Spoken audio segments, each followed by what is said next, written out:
I'm Matthew Kahn, and I'm the co-author of the 2016 Princeton Press book, Blue Skies Over Beijing, Economic Growth in the Environment, and it's co-written with my co-author Siqi Zheng of Tsinghua University. We're both economists, and our book is a study of the causes and consequences of China's urban pollution. And we have an optimistic theme to the book that, in a nutshell, to turn a 250-page book into two sentences, with the rise of China's urban middle class, the future of China is going to be about the brain of skilled young people coming up with new ideas.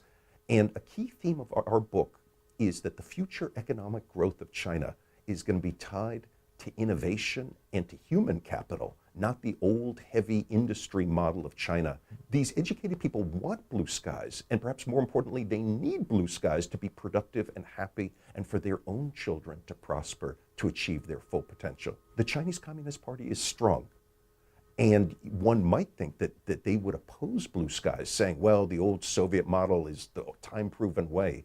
We argue in our book that that's backwards, that the Chinese Communist Party wants China to be strong and rich, and they want to remain in power.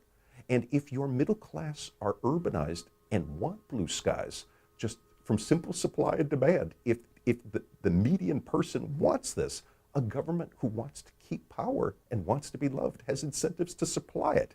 And so just simple ideas from supply and demand drive our optimistic thesis. What economists bring to the table in thinking about China's environmental future is looking for clues. We don't tend to ask people questions of, do you want blue skies? We look for clues. For example, in a new paper of mine, we're looking at what people tweet in China using this Weibo. I apologize for my accent.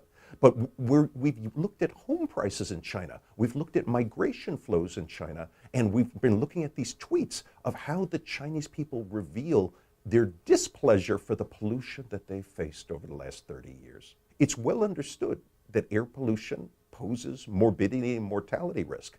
As China grows richer, their middle class is willing to pay more and more to not be exposed to this risk. In fact, my co-author, Siqi, from Tsinghua University, she will ride her bike and take her young son out on less polluted days. But on more polluted days, she will protect her family by driving in her car. And so it's a little bit ironic, as we point out in the book, that she's contributing to local air pollution and to climate change, not because she wants to, but as an unintended consequence of her private self-protection to reduce her son's exposure to this pollution. And while Siqi's just one person, if everyone in Beijing is engaging in this behavior, you begin to get rising pollution as an unintended consequence of individuals' rational choice. And the only way to solve this is through government intervention. Where government regulation can play a key role in cleaning a city is both by changing the city's industrial composition. Beijing has been losing manufacturing jobs, but for those manufacturing jobs that remain, requiring polluters to use emissions control technology to reduce emissions. And so there's a key trade-offs issue. If the Chinese people want to be exposed to less pollution, there's no free lunch. Either the polluter's activity has to leave cities such as Beijing, but the people of Beijing will continue to need to commute, continue to need to consume electricity. And if those technologies release pollution, then one has to bring in environmental regulation. A piece of optimism in our book is that regulation becomes continually cheaper because the whole world is experimenting with new technologies. And while the Wall Street Journal goes on that environmental regulation is incredibly costly and is strangling California's economy, I actually disagree with that.